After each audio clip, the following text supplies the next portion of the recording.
પૂર્ણાસીમાડા road યોગી ચોક પાણીની ટાંકી પાસે આવેલ સુકન રેસિડેન્સીમાં ત્રાટકેલા તસ્કરો મકાનમાંથી દાગીના તથા રોકડની ચોરી કરી ભાગી છૂટ્યા હોવાનો બનાવ પોલીસ મથકમાં નોંધાવા પામ્યો છે.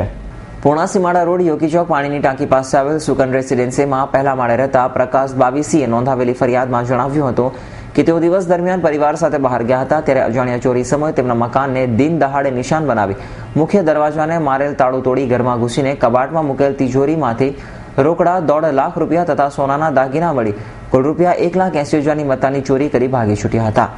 બનાવ અંગે પોલીસને જાણ થતા તાત્કાલિક પોલીસે સ્થળ ઉપર પહોંચી તપાસ હાથ ધરી હતી.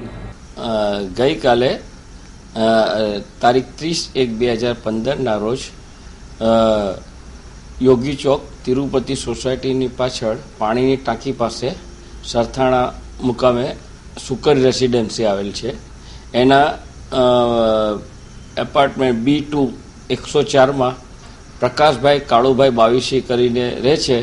તેઓ પોતાની પત્ની તથા તેમને ત્યાં મહેમાનો આવેલા હતા. તેઓ સાથે પૂણા પાટિયા ઇન્દ્રપ્રસ્થ રો હાઉસના અંદર લગ્ન પ્રસંગમાં ગયા હતા 8:30 વાગે પોતાના મકાનને તાળું મારીને, અને ત્યારબાદ તેઓ બપોરના 3 વાગે પરત આવતા જોતા પોતાના મકાનનો દરવાજો ખુલ્લો હતો અને જેથી એમને શંકા ગયેલ કે ચોરી થઈ શકે કેમ. અને ત્યાર પછી અંદર પ્રવેશીને જોતા અંદર એક હોલ એક બેડરૂમ અને કિચનનું એમનું મકાન હોય.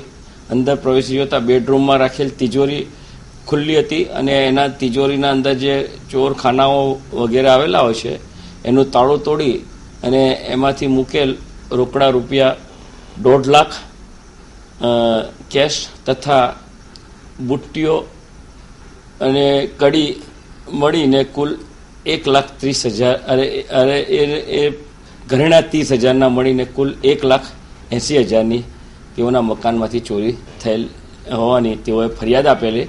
અને તેઓની બાજુમાં આવેલ B2 104 જેમાં રમેશભાઈ રણછોડભાઈ સાકરિયાઓ જેઓ પોતાના વતનમાં લગ્ન પ્રસંગે ગયેલ હોય તેઓનું મકાનનું પણ તાળું તૂટેલું જણાઈ આવેલું અને સામાન વેરવિખેર કરેલ હતો.